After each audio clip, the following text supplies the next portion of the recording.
Oi, estrelas! Que bom ter vocês comigo hoje. Vocês conhecem a dor de amar e perder?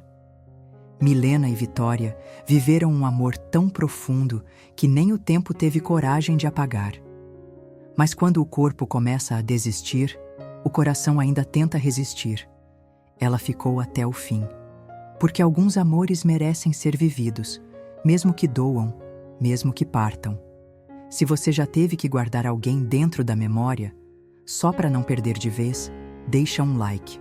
Essa história é para quem ama, mesmo quando já não há mais onde tocar. O vidro da janela da UTI estava frio. Encostei a testa ali, como quem tenta atravessar o tempo com a pele, sem coragem de abrir a porta, sem força para ir embora. Meu nome é Milena, e desde aquela manhã carrego a sensação de que deixei algo meu naquele hospital. Algo que não tem nome, mas tem peso. A cidade acordava lentamente. Florença, mesmo no outono, parecia respirar com elegância. As luzes amareladas ainda estavam acesas e a bruma dançava sobre os telhados. Mas aqui dentro, tudo era pausa. Cada corredor parecia uma prece que nunca terminou. Não lembro quanto tempo fiquei ali parada. Minutos? Horas? Quando alguém que você ama está partindo, o tempo perde a forma. Vira só um eco dentro do peito. O som do soro, os passos dos enfermeiros, a ausência dela. Tudo misturado num silêncio que gritava. Vitória estava ali, do outro lado do vidro, dormindo, ou talvez navegando entre os limites de estar e não estar. Mesmo assim, parecia linda, assustada, mas em paz. E eu, do lado de fora, me perguntava se ela ainda sentia minha presença. A última vez que nos falamos, ela sorriu. Um sorriso sereno, mas que escondia pressa. Aquele tipo de olhar que pede socorro sem palavras. Eu me aproximei. Ela segurou minha mão com uma força que não combinava com o corpo cansado. E sem pensar, eu a beijei. Foi leve, rápido. Um gesto que carregava mais medo do que paixão. Um beijo quase interrompido, como se eu pedisse desculpas antes mesmo de tocar seus lábios. O tipo de beijo que não se dá, mas escapa. Desde então, eu não consegui parar de reviver aquele instante. Não pela intensidade, mas porque foi o último. E eu não sabia. Talvez o que mais doa seja isso, não ter dito tudo, não ter ficado mais 5 minutos, não ter segurado mais firme.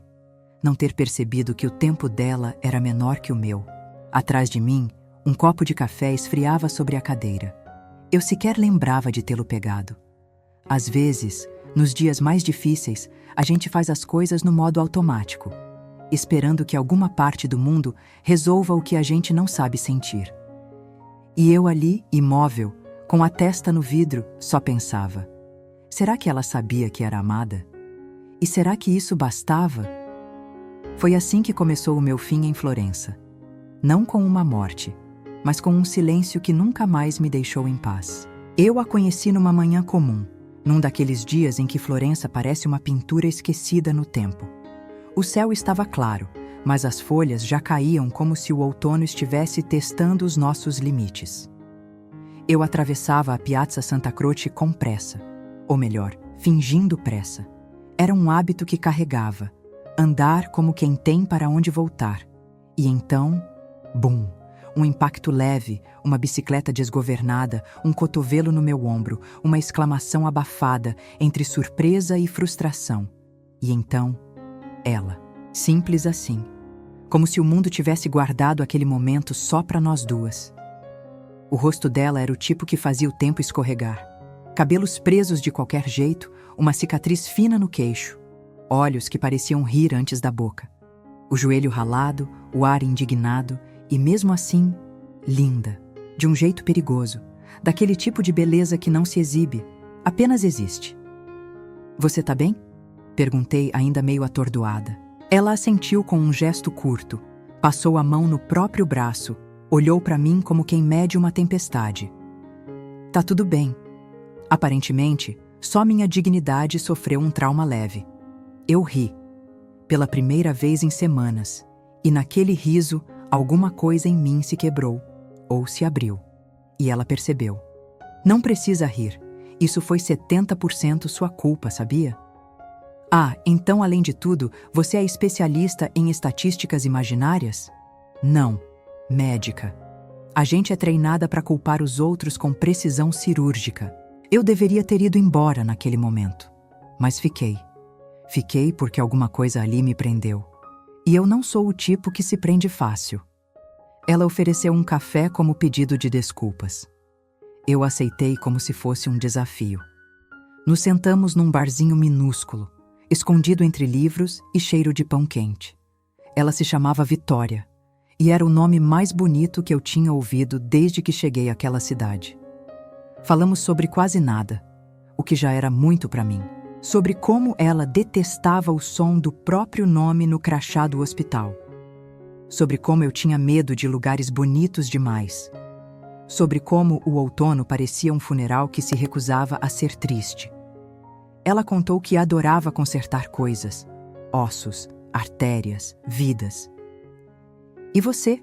Perguntou, com os olhos num ponto invisível entre nós. Eu restauro paredes, respondi, com vergonha de parecer menor. Então temos isso em comum. Ela sorriu. A gente tenta salvar o que está desmanchando. Eu não sabia, mas foi ali que tudo começou. Naquela conversa improvável, naquele café amargo, naquele joelho ralado. Foi ali que a minha pele encostou na dela, mesmo sem tocar. Tem gente que a gente encontra. E tem gente que parece ter sido colocada no nosso caminho só para bagunçar tudo que estava adormecido. A partir daquele dia, ela começou a aparecer. Às vezes com uma mensagem simples, um convite para um café ou uma caminhada sem rumo. Outras vezes, surgia como quem não queria nada, mas nunca ia embora de mãos vazias. Sempre levava alguma parte de mim sem pedir licença. Vitória era como as ruas de Florença ao entardecer. Impossível de ignorar, mas cheia de caminhos que não levavam exatamente onde você pensava. Ela falava com leveza, ria com facilidade, mas havia algo nos silêncios entre uma frase e outra que me fazia prestar atenção, como se tivesse muito mais por trás daquilo tudo, e ela soubesse exatamente o que estava escondendo. Eu não perguntei, talvez por medo de estragar, talvez por entender que algumas pessoas precisam de tempo, ou talvez porque eu também estava ocupada demais tentando esconder minhas próprias rachaduras. Começamos a nos ver com frequência. Jantares improvisados, passeios em feiras de rua, encontros em museus onde ela fingia entender de arte e eu fingia que acreditava. Era tudo leve, até demais. E no fundo, eu sabia que aquela leveza tinha um preço. Uma noite, depois de um concerto ao ar livre, ela me levou até a beira do Arno. A água refletia as luzes dos postes, como se o rio carregasse pedaços de estrelas. Nos sentamos em silêncio. Eu tremia um pouco por causa do vento. Ela notou e tirou o casaco sem dizer nada, apenas me cobrindo os ombros. "Por que você faz isso?" perguntei, olhando para o rio. "Isso o quê? Ser tão gentil e tão distante ao mesmo tempo?" Ela demorou para responder. E quando o fez, sua voz veio baixa, quase como um pensamento que escapou sem querer. "Porque eu aprendi que, se você se aproxima demais, perde o controle. E tem coisas que a gente não quer perder." Eu me virei para ela. Os olhos de Vitória estavam voltados para o escuro do rio, mas o que me assustou foi a ausência de luz no fundo deles. Como se ela já soubesse de algo que eu ainda não tinha imaginado. Naquela noite, ela não me beijou, e eu não insisti. Mas a forma como me olhou quando nos despedimos foi como um beijo não dado, suspenso no ar entre nós. Depois disso, vieram outras tardes, outras conversas sem destino. Vitória aparecia como quem sempre teve a chave do meu tempo, e eu fingia que não estava esperando. Um dia, ela me levou até um mirante vazio e, sem dizer uma palavra, encostou a cabeça no meu ombro. Eu fechei os olhos. Foi ali que entendi. Ela já estava em mim, mesmo sem tocar. Eu não lembro exatamente quando deixei de ter medo do toque dela. Talvez tenha sido numa manhã em que nossos dedos se encostaram por acidente na mesa de um café. E nenhuma das duas recuou. Ou talvez, naquela vez em que ela me ofereceu o casaco e, ao colocá-lo sobre meus ombros, seus braços me envolveram por 2 segundos a mais do que o necessário. Mas o corpo da gente sabe, mesmo quando a mente não quer entender. Era uma sexta-feira e Vitória apareceu com uma garrafa de vinho tinto e um olhar mais cansado que o habitual. Disse que tinha escapado do plantão, que precisava de ar. Eu disse que o meu estava sempre disponível. E ela sorriu. Aquele sorriso que me fazia esquecer até da cidade ao redor. Jantamos qualquer coisa, rimos de assuntos que nem lembro mais. Ela falava pouco sobre si, mas me ouvia como se soubesse traduzir o que eu não dizia. Era estranho e ao mesmo tempo reconfortante, como estar diante de um espelho, só que mais calmo.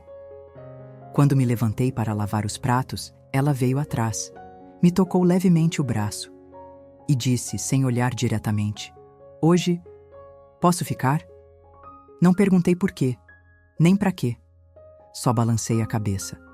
A primeira coisa que senti foi o cheiro do cabelo dela, tão perto do meu rosto. Depois, a respiração, descompassada como a minha. O beijo veio sem aviso, mas sem pressa. Tímido no começo, como quem pede licença. Depois, profundo, faminto. E ainda assim, doce. Vitória me deitou com cuidado, como quem segura algo frágil. E eu a toquei como quem quer guardar uma memória com as mãos. Entre beijos, suspiros e a entrega lenta de cada gesto, havia algo mais forte do que desejo. Havia silêncio. E nesse silêncio, algo gritava dentro de mim. Como se cada parte dela dissesse: "Fica comigo", mesmo sem dizer uma palavra. Horas depois, ficamos deitadas. O quarto mergulhado numa penumbra tranquila. O lençol ainda úmido de suor, a pele fria demais para o calor que acabara de acontecer. Eu olhei para ela. Estava acordada, olhando o teto, como quem calcula distâncias invisíveis. "Em que você está pensando?" Perguntei baixinho. Ela demorou e respondeu apenas: "Em como certas coisas duram menos do que deveriam." Eu não soube o que dizer. Me aproximei, encostei meu peito nas costas dela. Ela não se virou, mas segurou minha mão, com força, como se dissesse: "Ainda estou aqui." Mas com a delicadeza de quem sabia que isso não duraria muito tempo. O amor não grita quando vai embora. Ele sussurra, enquanto você ainda acha que ele está te abraçando. Vitória começou a desaparecer aos poucos. Não de uma forma óbvia, não com afastamentos declarados ou silêncios carregados, mas em pequenos detalhes, em mensagens que chegavam horas depois, em olhares que se perdiam no vazio da janela, em piadas que ela mesma esquecia no meio da frase. A presença dela ainda estava ali, mas havia algo esvaziando por dentro. Na primeira vez que ela faltou a um encontro, não me alarmei. Pensei que fosse cansaço. Ela vivia num hospital, entre corredores frios e notícias difíceis. Sempre soube que a rotina dela era um campo minado emocional. Mas quando se repetiu na semana seguinte, e depois na outra, algo dentro de mim começou a se retrair. Como se meu corpo pressentisse o que minha mente recusava aceitar. Uma noite, depois de 3 dias sem resposta, fui até o hospital. Não por desespero, por intuição. Pedi o nome dela na recepção, sem saber se devia. A atendente olhou a ficha, digitou algo, franziu o senho, e então me disse que a doutora Vitória estava no quarto 318, em observação. Observação? Meu estômago afundou. Subi as escadas devagar, como se cada degrau atrasasse o que eu não queria ver. Quando cheguei, a porta estava entreaberta. E ali, pela primeira vez, vi Vitória não como médica, mas como paciente. Ela estava sentada na cama, os cabelos soltos, uma agulha presa ao braço, o olhar perdido na televisão sem som. A silhueta dela, tão firme, agora parecia feita de papel. "Oi", murmurei. Ela virou o rosto devagar e, quando me viu, sorriu. Um sorriso doce, tranquilo, quase aliviado. "Sabia que você viria", disse. Entrei, me sentei ao lado dela. Demorei alguns segundos para falar. "Por que você não me contou?" Ela respirou fundo, olhou para o teto e respondeu como se estivesse conversando consigo mesma. Porque eu não queria que você olhasse para mim assim. Assim como? Com esse misto de medo e pena, doeu, mas ela tinha razão. É grave? Perguntei, mesmo já sabendo a resposta pelo vazio nos olhos dela. Vitória não respondeu de imediato. Depois, apenas sussurrou. Não estou mais tentando curar. Agora, só estou tentando aproveitar o que resta. O quarto ficou silencioso e eu quis chorar, mas me contive, porque ela merecia mais do que as minhas lágrimas, merecia presença, escuta, amor, mesmo que só por mais alguns capítulos. Ela segurou minha mão. Se quiser ir embora, eu entendo. De verdade, Milena. Não vou a lugar nenhum, respondi. E eu quis dizer aquilo com força, com fé, com certeza. Mas no fundo, algo já começava a se partir em mim. Não foi o medo da morte que me assustou. Foi perceber que, mesmo amando, eu não tinha como salvá-la. Ela começou a se afastar de novo. Dessa vez, sem sumiços, sem desculpas improvisadas, sem talvez amanhã. Simplesmente parou de responder como antes. As mensagens dela ficaram mais curtas. As palavras mais cuidadosas. Como se cada letra fosse pesada antes de ser enviada. E mesmo sem dizer nada, eu entendi. Era o tipo de afastamento que não grita. Ele apenas esfria, apaga devagar, como vela que se consome em silêncio. E mesmo assim, eu continuei ali, tentando achar brechas, tentando manter acesa uma chama que ela, visivelmente, não queria mais alimentar. No quarto do hospital, naquela última vez, eu prometi que não iria embora. E eu não fui. Mas ela foi. Comecei a notar que ela evitava qualquer coisa que nos conectasse ao futuro. Parou de fazer planos, mudou o tom, desviava o olhar sempre que eu dizia semana que vem ou quando você estiver melhor. Era como se essas frases ferissem. Como se ela já soubesse que não haveria depois, e qualquer tentativa minha de imaginar só tornava tudo mais difícil. Uma noite choveu forte. O tipo de chuva que inunda as ruas estreitas da cidade. Eu mandei uma mensagem. Passo aí com um chá e um casaco, só para ver seu rosto um pouco. Ela visualizou, mas não respondeu. Minutos depois, chegou uma mensagem simples, fria, objetiva. Milena, acho que precisamos de um tempo. Tempo. Foi essa a palavra que ela escolheu. Justamente ela, justamente agora. A mulher que não tinha mais tempo estava me pedindo mais tempo. Fiquei olhando para aquela tela como se aquilo fosse uma despedida definitiva. Mas não era. Era pior. Porque ainda deixava uma fresta aberta, uma dúvida que machuca mais do que um fim claro. Era como um adeus, vestido de cuide-se. Na manhã seguinte, fui até o ateliê. Tentei me ocupar com os afrescos, com as rachaduras da parede, mas não adiantava. Meu corpo estava ali, mas minha alma ainda estava na porta do hospital, esperando uma resposta que não veio. Foi só 3 dias depois que encontrei o envelope. Estava preso ao cavalete, dobrado, com meu nome na frente. A caligrafia dela era firme, mas com traços vacilantes, como se tivesse chorado enquanto escrevia. Dentro, um bilhete. Se ainda quiser me ver, estou no Hospital San Giovanni, quarto 12, mas dessa vez, só venha se souber o que fazer com o que vai sentir. Li e reli algumas vezes. Respirei fundo. Guardei o bilhete no bolso do casaco. E fui. Alguns amores não nos partem de uma vez. Eles se despedem em pedaços. E mesmo assim, a gente vai até o fim. O corredor do Hospital San Giovanni parecia mais longo do que antes. Cada passo ecoava diferente. Não por causa do som, mas por causa da memória. Eu já tinha andado por ali, já tinha parado naquela mesma porta, mas agora era outro tempo. Quarto, 12. Demorei para bater. Fiquei alguns segundos com a mão suspensa, ouvindo apenas meu próprio coração.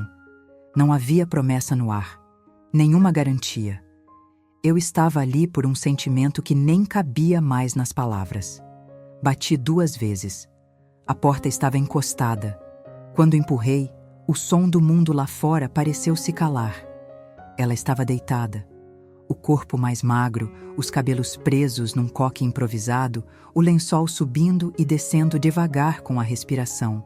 Os olhos estavam fechados, mas no segundo em que entrei, ela os abriu e sorriu. Não aquele sorriso de antes. Não o sorriso cheio de ironia e charme. Era um sorriso calmo, como quem diz, eu sabia que você viria. Me aproximei devagar. Me sentei ao lado da cama. Não perguntei como ela estava. O corpo dela respondia sem precisar de tradução. Ficamos em silêncio. Até que ela falou com a voz rouca, mas firme. Eu não queria que você me visse assim. Eu sei. Mas você veio mesmo assim. Ela segurou minha mão. A mesma mão que semanas antes ela apertou com tanta vida. Não é justo o que está acontecendo. Sussurrei, sem conseguir disfarçar a dor. Ela sorriu de novo, com ternura. A vida nunca prometeu justiça, Milena. Só passagem. Ficamos ali. Minutos. Horas. Não sei. Em algum momento ela fechou os olhos de novo.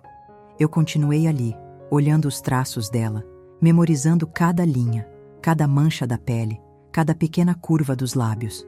Sabia que aquela imagem precisava ficar gravada. Me inclinei e beijei sua testa. Depois, seu rosto. Por fim, a boca. Ela correspondeu, fraca, mas com doçura. E então, num tom que quase se perdeu no ar, ela disse: agora sim, posso ir tranquila. Eu não respondi, só chorei em silêncio. De cabeça baixa, ainda com os lábios nos dela. O monitor continuava apitando. A vida ainda estava ali, mas algo em mim já estava começando a morrer. Algumas pessoas nos deixam muito antes do último suspiro. E mesmo assim, a gente insiste em tentar trazê-las de volta com um beijo. O quarto parecia mais vazio naquela manhã. As flores que alguém deixara na mesinha já estavam murchas. Os lençóis tinham sido trocados, o copo d'água estava intacto e a janela entreaberta deixava entrar um vento morno demais para o que meu corpo sentia. Ela não estava mais ali. O silêncio era absoluto, mas não assustador. Era um silêncio respeitoso, quase gentil, como se o próprio tempo estivesse tentando não me acordar de um sonho. Eu me sentei na mesma cadeira onde fiquei na noite anterior. O cheiro dela ainda estava no travesseiro. E por um segundo, quis deitar ali e fingir que nada tinha mudado. Que ela ainda voltaria do banho. Que ainda faria uma piada sobre o café ruim. Que ainda me olharia com aquele jeito de quem sabe que não tem muito tempo, mas ama como se tivesse todo o futuro pela frente. Foi então que vi um envelope. Estava preso entre a moldura do porta-retrato e a parede. Dobrado com cuidado, com meu nome escrito à mão. A caligrafia dela, clara e elegante. Peguei o papel com as mãos trêmulas. Senti o coração acelerar. Demorei para abrir. Porque parte de mim achava que, se não lesse, ela ainda estaria ali de alguma forma. Mas abri e li. Milena, não sei como você vai se lembrar de mim. Talvez com raiva por ter escondido tudo. Talvez com carinho pelas tardes que tivemos. Ou talvez com aquele vazio que a gente sente quando alguém vai embora sem avisar direito. Mas quero que saiba que você foi a coisa mais bonita que me aconteceu. Justamente quando eu não esperava mais beleza. Você me fez esquecer da morte. Mesmo que só por algumas horas. E isso, para mim, foi o maior presente que alguém poderia ter dado. Te ver dormir ao meu lado foi a única vez em que pensei que talvez, só talvez, eu quisesse ficar mais um pouco por aqui. Obrigada por ter me tocado sem pressa, por ter me ouvido até quando eu não falei, por ter me amado no escuro.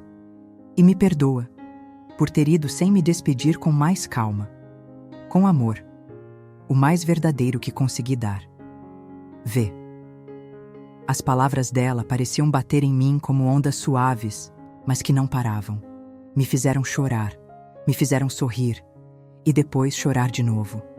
Guardei a carta no bolso, não como lembrança, mas como pedaço de algo que ainda vive, mesmo depois do fim. Alguns amores duram além da presença, porque tem gente que não vai embora, se transforma em parte da gente. Os meses passaram como o vento que atravessa as ruelas estreitas de Florença, suave por fora, cortante por dentro. O hospital se tornou uma lembrança que eu evitava passar na frente. O quarto 12, um número que ainda me fazia desviar os olhos sempre que aparecia no relógio. Eu continuava indo ao ateliê, cumpria meus contratos, conversava com os restauradores, fazia esboços no papel pardo. Mas nada do que eu tocava parecia voltar a ter cor, exceto uma parede. Era um afresco antigo, escondido sob camadas de tinta grosseira. A igreja onde ele estava ficava vazia quase sempre, exceto por um senhor idoso que aparecia às segundas para acender velas. Ninguém ali sabia o que estava enterrado sob a cal, mas eu sabia. Comecei a trabalhar nele com mais delicadeza do que qualquer outro. Cada pedaço que eu raspava com o bisturi parecia devolver um fragmento da minha própria história. E foi ali, naquela rachadura à esquerda do altar, que decidi deixar um segredo, um traço, um contorno, uma sombra, o rosto dela, não literal, não como retrato, mas como essência. Os olhos levemente baixos, a curva da boca contida, o tipo de expressão que só quem a amou saberia reconhecer. E eu amei. Pintei com paciência, aos poucos, como se cada pigmento também curasse uma parte minha. E quando terminei, não contei a ninguém. Deixei ali, escondido entre santos e vestígios de tempo, o que sobrou do nosso amor. Não como homenagem, mas como permanência.